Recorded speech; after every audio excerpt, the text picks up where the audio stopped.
हकीकत से तो दुनिया बेखबर है, दुनिया की नुमाइश पर नजर है। नमी गुयम कि अज दुनिया जुदाबाज बहरकारी के बाशी बा खुदा बस चिल्ले पड़ेन सुबहानाल्लाह। আল্লাহ বানাইছি লক্ষ্য আছে না নাই? জোরে বলেন, আর জোরে বলতে হবে। দুনিয়ার যুবক আজকে কোন দিকে তুমি দৌড়াইতেছো রে যুবক? আল্লাহ তোমারে আমারে বানাইছে তার গোলামির জন্য। আমার আল্লাহ অন্য কিছুর জন্য বানাই নাই। এই জন্য আজকে জীবনটা আল্লাহর জন্য তোমাকে বিলীন করে দিতে হবে।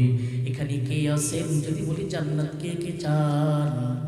হাত আঙ্গায় আল্লাহরে দেখান দেখি কে কে জান্নাত চান। আল্লাহ পুরা মজবাকে আপনি কবুল মঞ্জুর করুন। জোরে পড়ুন আমিন, আর জোরে পড়ুন আমিন, আর জোরে পড়ুন আমিন। হাত নামান।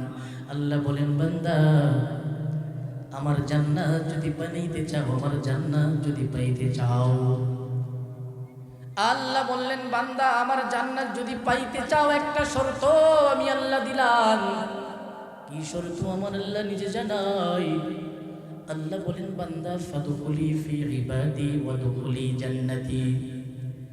আমার জান্নাতে প্রবেশ করার জন্য যদি কেউ চাও, আমি আল্লাহ বললাম আমাকে আমার বান্দা হয়ে যাও। সুবহানাল্লাহ। প্রশ্ন হবে কেমনি আপনার বান্দা হোক মাবুদ? আপনি তো আমার রব, আপনি তো আমার সব, আপনি তো আমার প্রভু, আপনি তো আমাকে বানাইছেন। এই প্রশ্ন যদি তুমি করো, খ্রিস্টানরা তো আমার আল্লাহ বানাইছে, কথা বলেন ঠিক কিনা? হিন্দুদেরকে, বৌদ্ধদেরকে, চাকমাদেরকে যত উপজাতি আছে, বেঈমান আছে, সবগুলোরই তো আমার আল্লাহ বানাইছে। মুসলমানদেরকেও আমার আল্লাহ বানাইছে।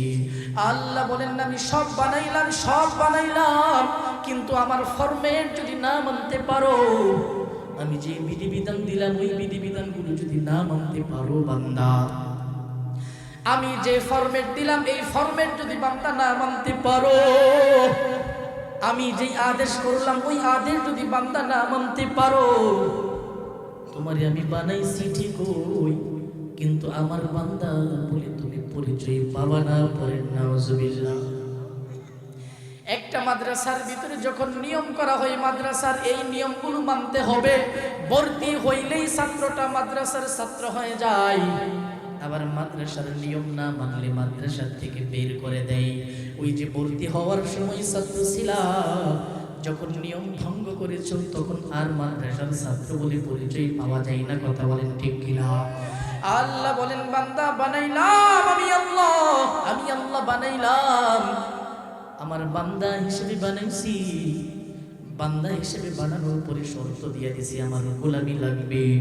আমার গোলামি যদি না করতে পারো, আমি আল্লাহর বান্দা হিসেবে পরিচয় পাবা না, কথা বলেন ঠিক কিনা?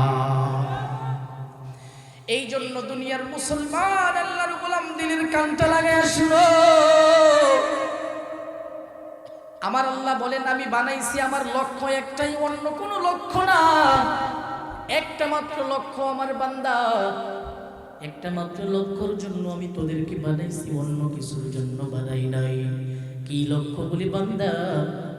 আমি তোদেরকে বানাইছি ওয়ামা খালাকাতুল জিন্না ওয়াল ইনসা ইল্লা লিয়াবুদুন।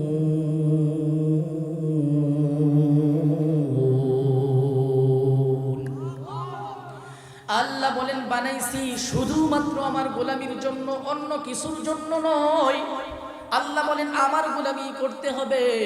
আজকে যদি তাকাইয়া দেখি হিন্দুর দলেরা 33 কোটি দেবতার পূজা করে আছে না নাই? আজকে যদি তাকাইয়া দেখি খ্রিস্টানরা 3 খোদা মানে, আজকে যদি তাকাইয়া দেখি ইহুদিরা 2 প্রভু মানে, উজাইরকে আল্লাহর সন্তান মানে, আল্লাহর পয়গম্বর হযরত উজাইর আলাইহিস সালাম কি আল্লাহর সন্তান মানে। আল্লাহ বলেন বান্দা আমার ইবাদত করবি, অন্য কারো ইবাদত চলবে না।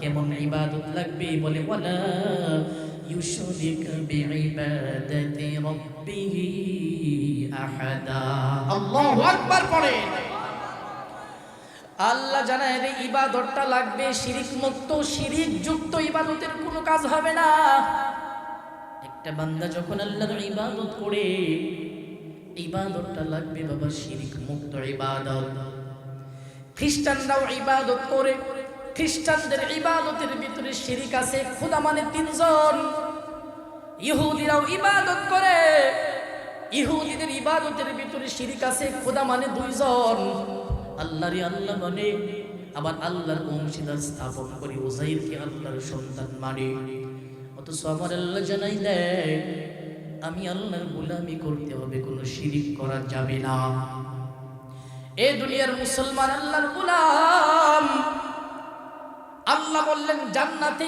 যেতে হলে আমার বান্দা হওয়া লাগবে আর আমার আল্লাহ বানাইছে বন্দেগীর জন্য অন্য কিছু না এইখানে ওয়াজের জন্য প্যান্ডেল করা হয়েছে এখানে ওয়াজের জন্য সামিয়ানা টানানো হয়েছে মাইকের ব্যবস্থা হয়েছে এইখানে যদি কেউ গান করে ওকে এখানে রাখবে নাকি দৌড়াবে আরে হুজুরে বলেন কেন প্রত্যেকটা কাজের একটা লক্ষ্য আছে যদি লক্ষ্য না থাকে তাহলে কোনোদিন মানুষ তার গন্তব্যে পৌঁছতে পারে না কথা বলেন ঠিক কিনা এইখানে ওয়াজের জন্য প্যান্ডেল করা হয়েছে ওয়াজ ছাড়া এখানে যদি অন্য কিছু না চলে ও মুসলমান বন্ধু আমার মাদ্রাসার ভিতরে মাদ্রাসার নিয়ম কানুন তৈরি করা হয়েছে নিয়ম কানুন না মানলে যদি মাদ্রাসা থেকে বের হওয়া লাগে আল্লাহ বলেন তোর মাথা থেকে পা পর্যন্ত পুরোটা বডি আমি আল্লাহ বানাইয়া দিলাম ও বান্দা এত সুন্দর করে আমি তোর বডিটা বানাইলাম তাকাইয়া দেখ তোর দুইটা চোখের মতো পৃথিবীর ভিতরে আর চোখ নাই তোর দুইটা কানের মতরে অন্য কোনো মানুষের কান নাই ও বান্দা আদম পয়গম্বর থেকে অদ্যাবধি পর্যন্ত কত মানুষ পৃথিবীতে আসছে গেছে আসতেছে যাইতেছে একটা মানুষের সাথে আরেকটা মানুষের চেহারা মেলে না একটা মানুষের সাথে আরেকটা মানুষের অঙ্গ মিলে না আল্লাহ বলেন ফি আইয়ি সূরাতিন মা শাআ রাক্কাবাক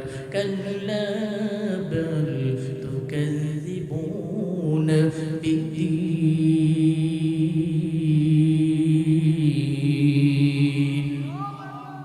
আল্লাহ বলেন ও বান্দা যে আকার আকৃতি মনে চাইছি আমি আল্লাহ সেই আকার আকৃতি করে দিলাম আমি আল্লাহ যে আকার আকৃতি মনে চাইছে সেই আকার আকৃতি দিলাম বান্দা আমি আল্লাহ যে আকার আকৃতি মনে চাইছি এমন আকৃতি দিয়ে তোর বডিটারি আমি গঠন করলাম আল্লাযী খালাকাকা ফাসাওয়াকা ফাআদালাক আল্লাহ বলেন যেইভাবে মনে চাইছি সৃষ্টি করার পরে সুবিন্যস্ত আমি করে দিছি ও বান্দা যেখানে যা করার দরকার এটা না করলে যদি সেখান থেকে বের হতে হয় ও বান্দা আমি শর্ত দিছি আমার জান্নাতে যেতে হলে আমার গোলাম হওয়া লাগবে আমার বন্দেগী করা লাগবে আমার বন্দেগী যদি বান্দা না করতে পারো তাহলে আমার জান্নাত পাওয়া যাবে না কথা বলেন ঠিক কিনা এই জন্য দুনিয়ার মুসলমান আল্লাহর গোলাম দিলের কান লাগাইয়া কথাগুলো শুনবা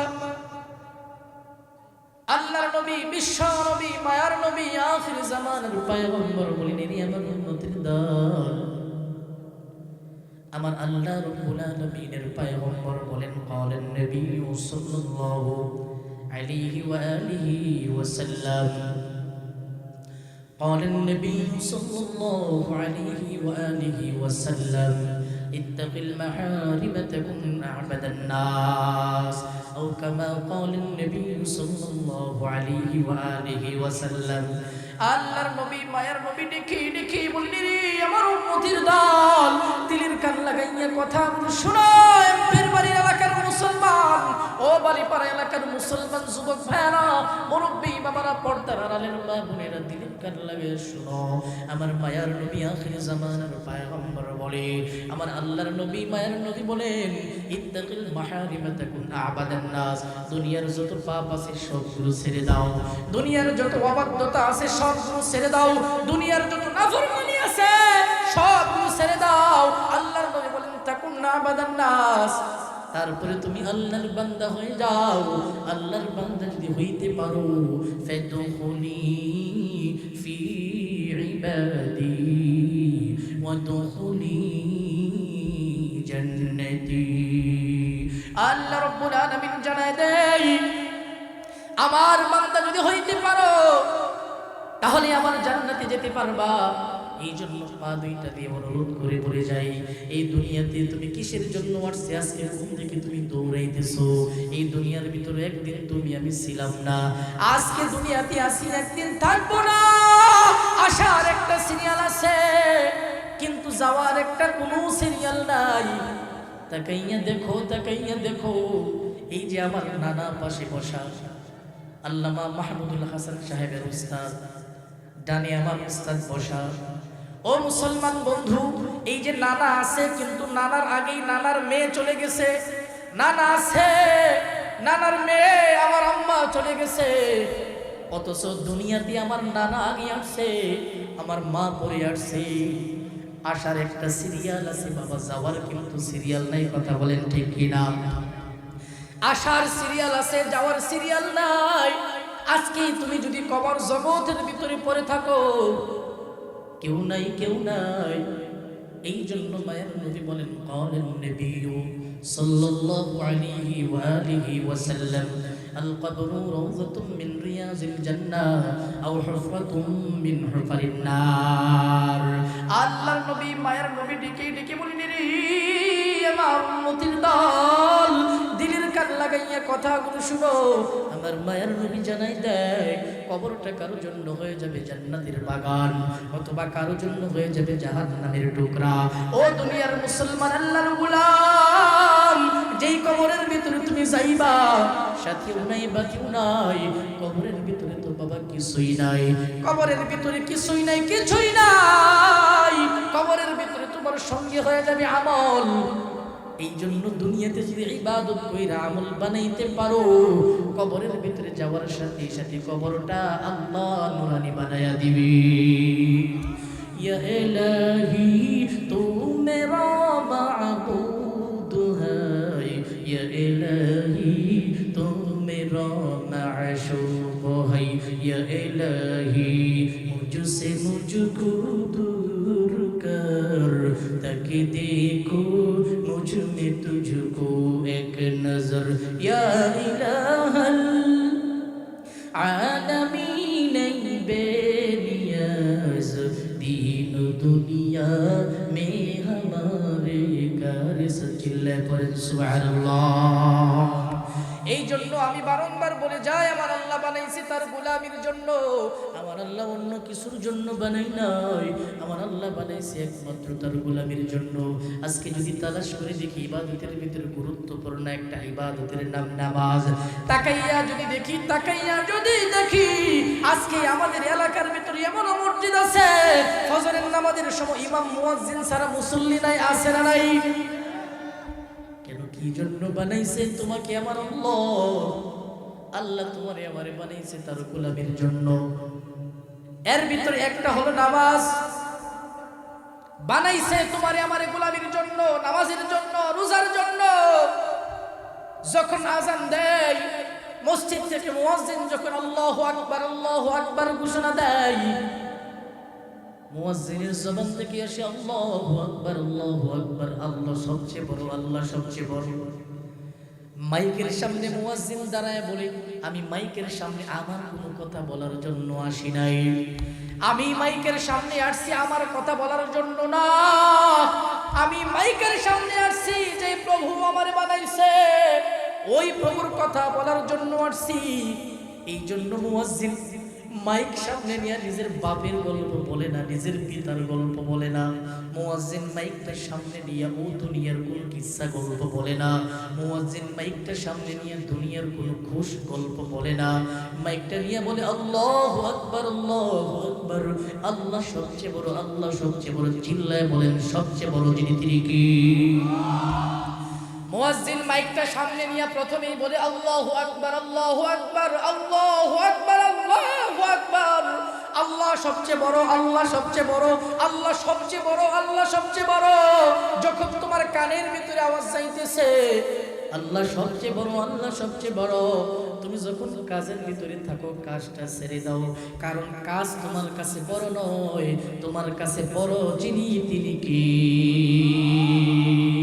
ও বন্ধু, মুয়াজ্জিন বলে আল্লাহ সবচেয়ে বড়, আল্লাহ সবচেয়ে বড়, আর তুমি তোমার কাজ দিয়া বুঝাও তোমার কাছে কাজ বড়। মুয়াজ্জিন বলে আল্লাহু আকবার, আল্লাহু আকবার, আল্লাহ সবচেয়ে বড়, আল্লাহ সবচেয়ে বড়, আর তুমি ব্যবসা করে বুঝাও যে আমার ব্যবসা বড়। ও বন্ধু, যদিও তুমি দিল থেকে আল্লাহর বিশ্বাস করো, যদিও তুমি দিল থেকে আল্লাহ মানো, কিন্তু যখন তোমাকে ইবাদতের জন্য ডাকা হয়, যখন তোমাকে নামাজের জন্য ডাকা হয়, তখন দুনিয়ার সব কাজগুলো ফালাইয়া আল্লাহর জন্য মুয়াজ্জিনের ডাকে মসজিদে যাওয়ার প্রয়োজন আছে না? না, ইবাদতের জন্য বানাইছে, অন্য কিছুর জন্য না। অথচ আমরা যদি মুসলমানের দিকে আজকে তাকাই, বড় আফসোস লাগে, বড় আফসোস লাগে। বিভিন্ন ইমাম সাহেবরা বিভিন্ন কারণে ফোন দেয়, জিজ্ঞেস করি হাল হাকিকত কি, বলে হুজুর ফজরের সময় কোনোদিন একাই নামাজ পড়া লাগে। আফসোস হয়, আফসোস হয়। 90% 95% মুসলমানের দেশে যদি ইমাম সাহেব ফজরের ভিতরে একা নামাজ পড়ি, তাহলে এই নামদারি মুসলমান হইয়া জাহান্নামের সাজা ভোগ করা ছাড়া জান্নাতে যাওয়ার সুযোগ নাই। কথা বলেন ঠিক কিনা? মুয়াজ্জিন মাইকের সামনে দাঁড়াইয়া দাঁড়াইয়া বলে আল্লাহু আকবার, আল্লাহু আকবার, আল্লাহু আকবার, আল্লাহু আকবার, আল্লাহ সবচেয়ে বড়, আল্লাহ সবচেয়ে বড়। আশহাদু আল্লা ইলাহা ইল্লাল্লাহ, আশহাদু আল্লা ইলাহা ইল্লাল্লাহ। अल्लाह के सिवा कोई माबूद नहीं, अल्लाह के सिवा कोई माबूद नहीं। मैं गवाही देता हूँ कि अल्लाह के सिवा कोई माबूद नहीं। मैं गवाही देता हूँ कि अल्लाह के सिवा कोई माबूद नहीं। मुअज्जिन এই মাইক সামনে নিয়ে বলে আমি সাক্ষ্য দিচ্ছি আল্লাহ ছাড়া কোনো মাবুদ নাই, আল্লাহ ছাড়া কোনো মাবুদ নাই। এই দুনিয়ার মুসলমান আল্লাহর গোলাম, দিলের কান লাগাইয়া কথাগুলো শুনো রে বাবা। ইবাদতের জন্য তোমাকে মসজিদ থেকে ডাকা হয়, ইবাদতের জন্য তোমাকে ডাকা হইতেছে। মাইকটা সামনে নিয়ে ঘোষণা দেওয়া হচ্ছে আল্লাহ সবচেয়ে বড়, আল্লাহ সবচেয়ে বড়। আশহাদু আল্লা ইলাহা ইল্লাল্লাহ, আশহাদু আল্লা ইলাহা ইল্লাল্লাহ। আমি সাক্ষ্য দিচ্ছি আল্লাহ ব্যতীত আর কোনো মাবুদ নাই, আমি সাক্ষ্য দিচ্ছি আল্লাহ ব্যতীত আর কোনো মাবুদ নাই। আশহাদু আন্না মুহাম্মাদার রাসূলুল্লাহ, আশহাদু আন্না মুহাম্মাদার রাসূলুল্লাহ। और मैं गवाही देता हूँ कि मोहम्मद सल्लल्लाहु अलैहि वसल्लम अल्लाह के रसूल है। আমি আরো সাক্ষ্য দিচ্ছি মুহাম্মদ সাল্লাল্লাহু আলাইহি ওয়াসাল্লাম আল্লাহ তাআলার রাসূল। মুয়াজ্জিন মসজিদের মাইক নিয়ে আযান দেয়, মসজিদের মাইক নিয়ে আযান বানিয়ে এলান করে বলে, ওই যে আল্লাহ তোর ইবাদতের জন্য বানাইছি, ফজরের নামাজে রক্ত আসতেছে, আয় আয় আয়, আর ঘুমায়া থাকিস না, ঘুমায়া থাকিস না, ঘুমায়া থাকিস না, ঘুমায়া থাকিস না। পরে সুবহানাল্লাহ। এখানে ক্ষান্ত করে নাই হাইয়া আলাস সালাহ, হাইয়া আলাস সালাহ, নামাজ কে লিয়ে আইও, নামাজ কে লিয়ে আইও। মুয়াজ্জিন বলে নামাজের জন্য আসো, নামাজের জন্য আসো। হাইয়া আলাল ফালাহ, কামিয়াব কে লিয়ে আইও, কামিয়াব কে লিয়ে আইও। কল্যাণের জন্য আসো, সফলতার জন্য আসো। একটা মুয়াজ্জিন মাইক সামনে নিয়ে নামাজের জন্য ডাকে, মুয়াজ্জিন মাইক সামনে নিয়ে কল্যাণের জন্য ডাকে। আল্লাহু আকবার, আল্লাহু আকবার। আল্লাহ সবচেয়ে বড়, আল্লাহ সবচেয়ে বড়, আল্লাহ সবচেয়ে বড়, আল্লাহ সবচেয়ে বড়। লা ইলাহা ইল্লাল্লাহ, আল্লাহ ছাড়া আর কোনো মাবুদ নাই। এই বাক্যটা মুয়াজ্জিন মাইক দেয়া জেনে জেনে বুঝাই, ও দুনিয়ার মুসলমান আল্লাহর গোলাম, নামাজের সময় হয়ে গেছে। এই নামাজের সময় হয়ে যাওয়ার পর আর ব্যবসা বাণিজ্যের ভিতরে থাকা যাবে না, ব্যবসা বন্ধ হয়ে যাবে। আজান হয়ে গেছে, দুনিয়ার দোকানের ভিতরে থাকা যাবে না, বন্ধ করে নামাজে যাও। আজানের সময় হয়ে গেছে, কৃষি কাজের ভিতরে আর থাকা যাবে না, কৃষি কাজগুলো বন্ধ করে নামাজের জন্য দৌড়াও। একজন প্রকৃত ইমানদার তো সে যখন আল্লাহু আকবারের ঘোষণা পায়, আল্লাহু আকবারের ঘোষণা পাওয়ার পর কাজগুলো ফেলে দিয়ে আল্লাহর জন্য মসজিদে দৌড়ায়। কথা বলেন ঠিক কিনা?